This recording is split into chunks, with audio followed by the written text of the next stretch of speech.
Hi, Buzz Buddies. With me is Mama Nasib. I'm talking about Tanasha Donna. Welcome, Tanasha. Thank you. How are you? I'm okay. Yeah, so Tanasha, this is your first major project, your EP, Donna Taylor. What is that one thing you have in store, or that one thing that you want to do to make sure that this EP makes waves out there? You know, it reaches a lot of people. I think it would just be to express my sound and express myself through my music and empower women in the music industry or in the entertainment industry and show that us women can do it too, because this is a male-dominated industry, whether we'd like to accept it or not. So I'm here to set the path and show that us women can do it too. Obviously, we have our women who are already setting that path, but the more the merrier. And yes, I guess what will stand out from my EPs is the fact that the music comes from my heart. I write from my heart, I write my songs. I will get help here and there, especially with the Swahili parts of it. But most 70 to 80% I write from my soul, from my heart. And yeah, I'm expressing me through my music. So what is that one thing that you love so much about your EP, Donna Taylor?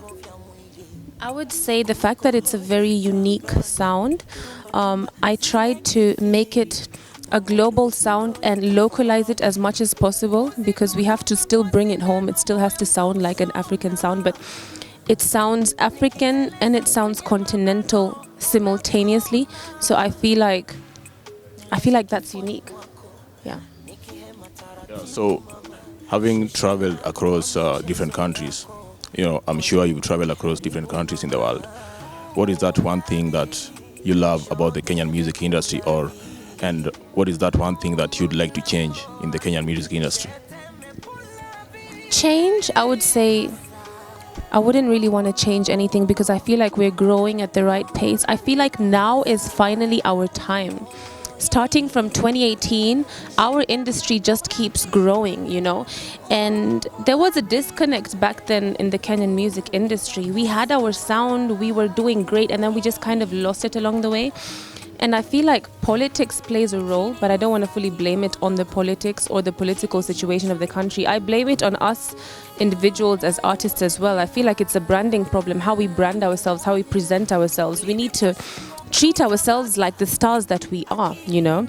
And finally, the past 2 years, we've started doing that, and we started taking this way more seriously. So that's an amazing thing. Change something, I wouldn't say. What I love about the Kenyan sound is the fact that we're diverse, like I said earlier during the press conference.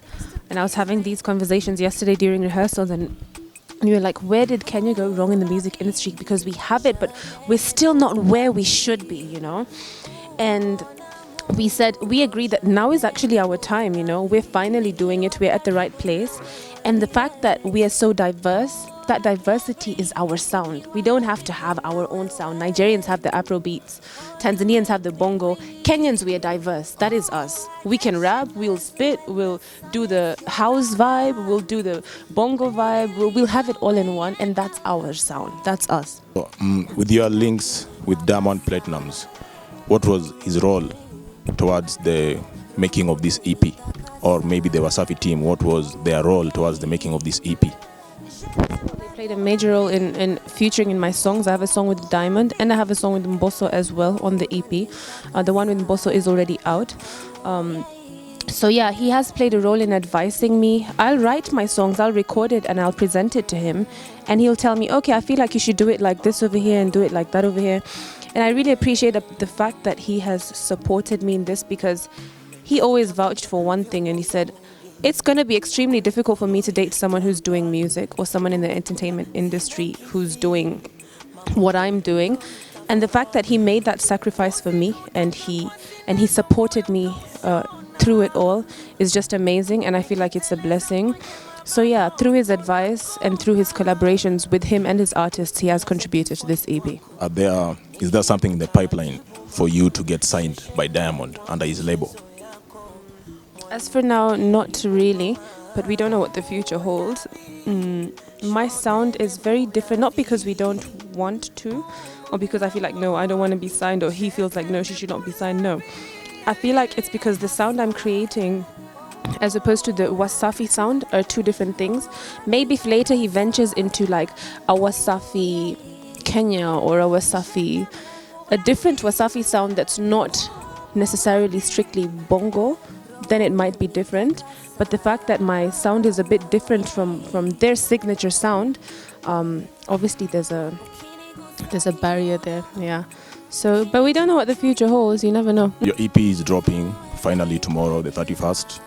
What is that one thing that you're taking forward going into 2020? What is that one thing that you plan to do to remain relevant and to maintain consistency in the music industry? It's just hard work and consistency. You said it yourself.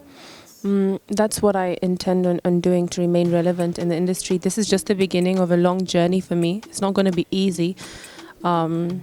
But through hard work, consistency, prayer, I pray a lot. I'm very spiritual. I love my God. So through all of these things, I believe nothing is impossible, you know. Everybody can do it. If you're passionate about something and you put your mind to it, you can do it, you know.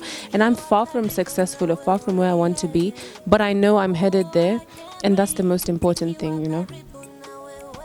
With the birth of your son, do you feel like, you know, it kind of gave you new energy to keep pushing forward and give fans the best and just bring another picture of Tanasha Donna? The birth of my son was the biggest blessing I've received in my life, you know, and sometimes it's very hard for me because right after I gave birth, I was at a transition in my life whereby I had to kickstart my career. It was then or never. I could not wait any longer. So being a mom and balancing my career has been the most difficult challenge I've had to do, but it has been the most amazing and best experience I've ever experienced.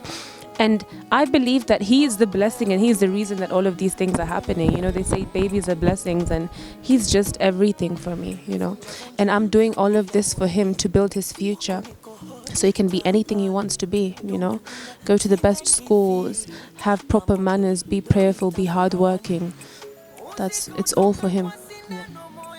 And what is that one thing you've learned from Diamond Platnumz and the entire Wasafi team musically? I would say what I've learned from them is they are just go-getters.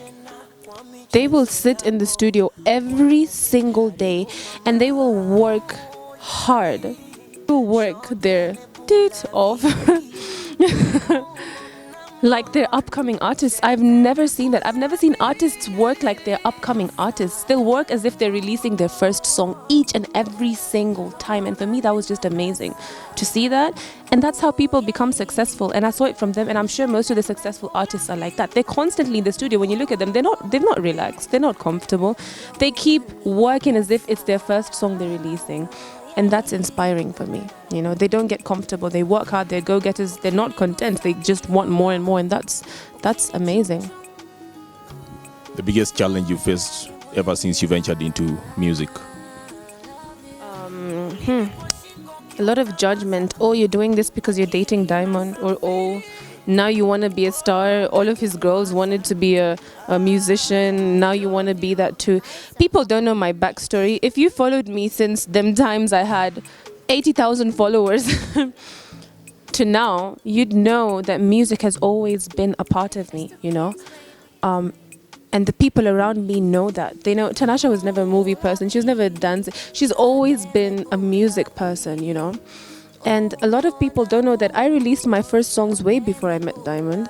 But like I said, the people who deeply know me know how much this means for me. And I'm not doing it for the wrong reasons. I'm doing it, number one, for the passion. Number two, for the business. Because if you do it well, it's a business. You make money off it, you know. So, yeah. Rumors have it that, you know, you and Chibu are going to say I do very soon. Any comment on this? No comment. No comment, yeah. That's all, it's all God's plan. When he decides we'll say I do, that's on him. But for now, on that, no comment. Okay, guys, that was our time. As usual, I'm your host, Noah, straight out of Boombuzz. Follow us across our social media platforms at Boombuzz KE. Until next time, bless up.